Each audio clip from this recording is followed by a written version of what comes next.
heat waves and drought conditions and how they are affected by modes of large-scale variability, that they potentially increase the predictability, especially for drought conditions quite far out, and also talk a little bit about dynamics of heat waves and also impacts that they also, of course, then depend on large-scale variability.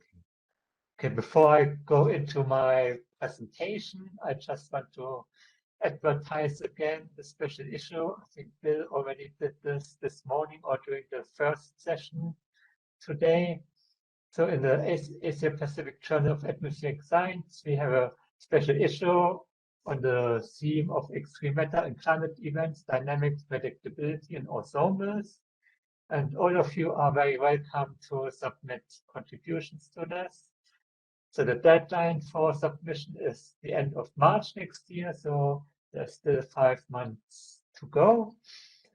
All accepted articles will be immediately published online, and there's also an open access option. So if you have any particular questions, so then just drop me an email, then I can tell you a little bit more about them. Okay, for this audience, I probably don't really have to motivate too much weather and climate extremes and why we are interested in them. Here are just some images from very recent storm events or heat waves and flooding events, especially this summer in China and Korea, we had some flooding events. So they, of course, also have very severe socioeconomic impacts. Here just some numbers from last year collected from Munich Re, this big reinsurance company. So the economic damages are very high. Last year alone, $210 billion globally. And some of the costliest disasters last year were the floods in China. Then last year, we probably all remember those record-breaking wildfires in the US, which were also then enhanced by severe drought conditions there. So that's also this connections between drought, heat waves, and then fires impacts. And last year was also very strong, or one of the strongest hurricane seasons in recent history. So we had about 30 named storms, so that's also very uncommon. And a couple of weeks ago, I guess most of you already looked at this. The latest assessment report by the IPCC was released, and there's this one interesting figure here, where they actually talk about that we already can today observe increase not only intensity, but also frequency of extreme events. Here, for example, hot temperatures, say 1 in 10-year event or 1 in 50-year event, which is already today 1.2 degrees hotter than it was in the period 1980 to 1900, and it's also almost 3 times more likely, or 5 times more likely if we talk about the 1 in 50-year extreme event. So that's already what we observe and experience today. And of course, if we go to higher and higher warming levels, also those extremes become more frequent and also more intense. So that's, of course, not very good. So that's also, can we see this intensification already, say, also in impacts? Here I looked at economic damages due to weather and climate extreme events, storms, flooding events, drought conditions, and so on. And looked at this for worldwide data or for continental data. And just to maybe zoom in into this, that you can understand what's displayed here a little bit better instead of looking at those tiny stamps. So on this, here on the left side, I looked or plotted the actual economic damages. They're also inflation adjusted, so basically the damages are comparable in the value amount.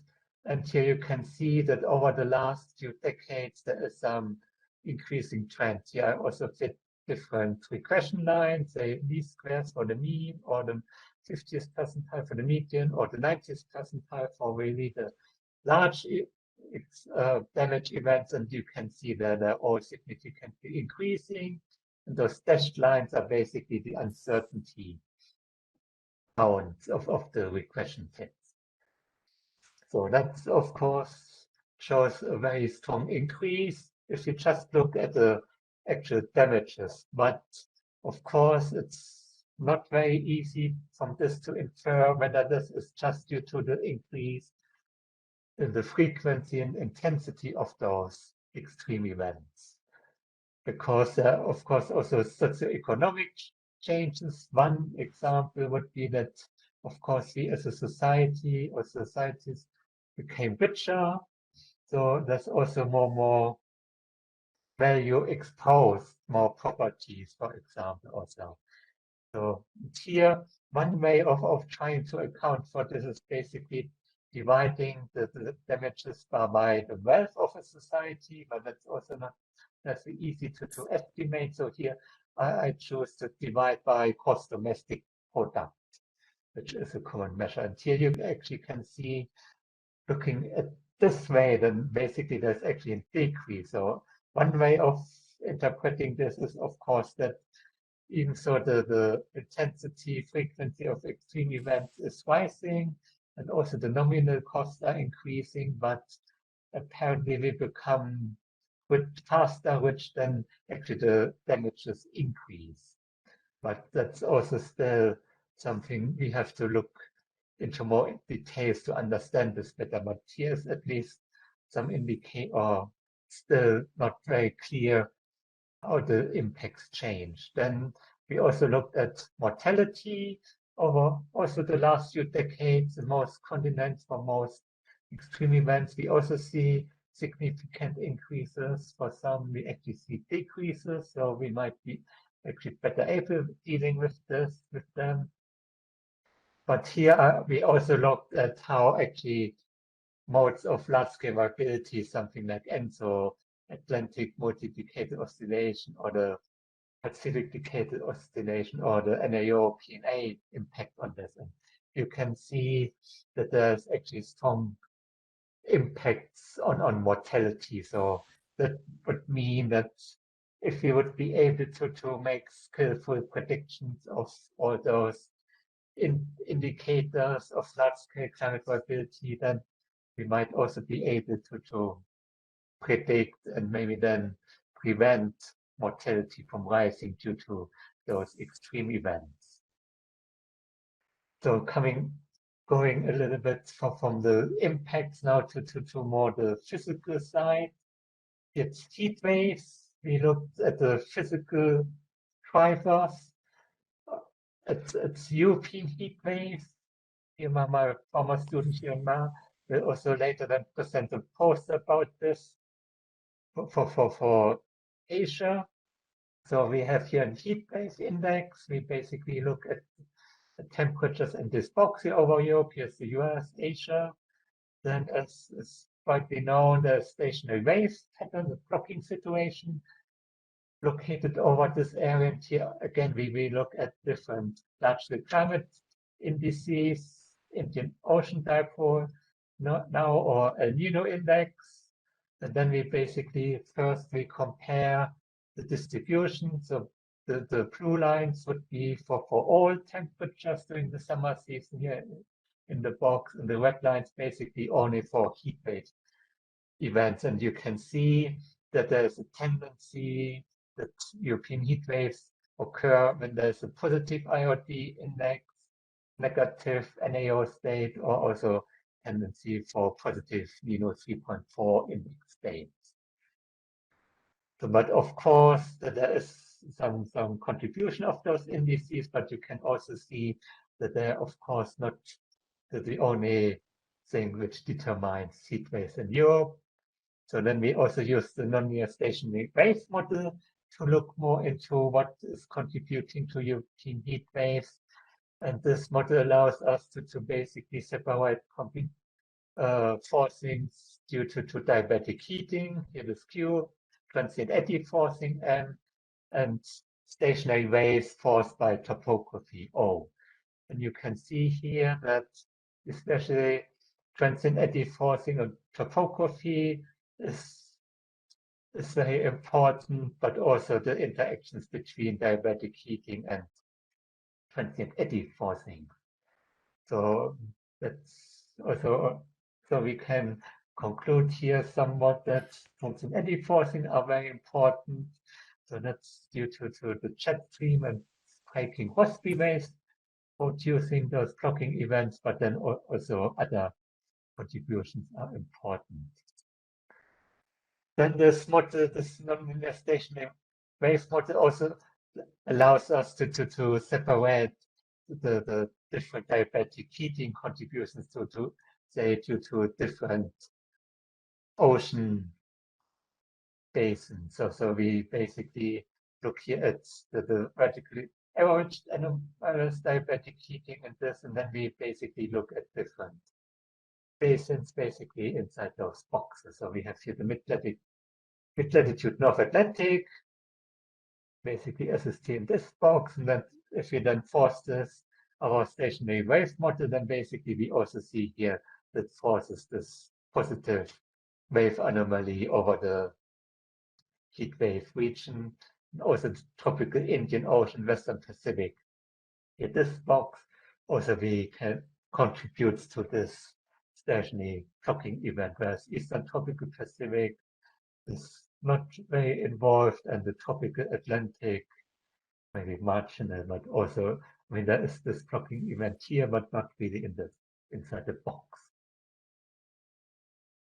Okay, as I already mentioned, Kieran, if you have more questions about the method here and want to see what the results are for Asia, then talk to my student or my former student Kieran in the poster session, which is after this session.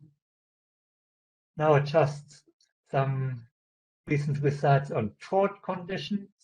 Here we looked at the Southern Hemisphere, Brazil, and Australia for different indices. Here we basically look at the standardized precipitation evaporation index and look here for those different drought condition events over this time series. And then we use the machine learning approach, so-called causal discovery, which is able to learn causal relationships. So we can then really say if we find some significant relationship that indices kind of force the drought condition. So here we, on this axis is always the large scale variability indices, like for El Nino, IOD again, PDO, and some tail connection pattern in the atmosphere, PSA, SAM, and so on. And then if we look here at PERSIL for SPI, standardized precipitation index, or the standardized precipitation evaporation index, computed over 1 month, 3 months, or 6 months, which is standard. And also we have here different lag times. And here we see this for Australia, and you can see that for those two regions, we actually can identify on different time scales of the drought index or different lead times for those large scale variability indices, kind of insignificant causal relationships. So that indicates that potentially we actually have very good predictive scale. That's all based on reanalysis data.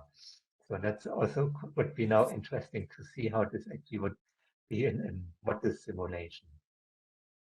So that was for drought conditions. Here in the example for Spain, we also looked at drought impacts. So what kind of impacts this actually would lead to. So we look at say also damages partly and so, and also again, which would be the best predictors for those impacts of drought conditions. And here we again use machine learning so-called random forests. And again, we find that large-scale or large-scale modes of variability provide predictive skill, but also different kinds of stream flow indices or drought condition indices, which of course is kind of logical, since they then of course also then determine partly the severity of the impacts. But again, the point here is this machine learning approaches provide us with potentially relatively long range predictive skill. Okay, here I just want to summarize my presentation. So I showed you evidence of transient economic damages due to weather and climate extreme events, but they actually might depend on the way we look at this, the normalization, is there increase or decrease. So, but that's also in the literature still under discussion. Then I also showed some evidence for increase in mortality due to weather and climate extreme events, and that the mortality is also associated or potentially predictable with large-scale modes of climate variability, like ENSO, for example. Then I talked a little bit about, or briefly discussed, European heat waves, how they are forced locally by eddy fluxes and remotely by SSTs, not only North Atlantic SST, but also Indian Ocean, Western Pacific SST. So there might be really a remote contribution to heat waves, and that might also be important for predictability. And then also showed some examples using machine learning approaches to predict drought conditions and also impacts of drought conditions. If you're interested to read or to learn more about this, here are my references, and I'm also happy to answer your questions. Thank you very much for your attention. Okay, thank you. It's a very good presentation on understanding what leads to long-lived European heat waves with nonlinear stationary wave model and comparison using drought indices. Okay, any questions?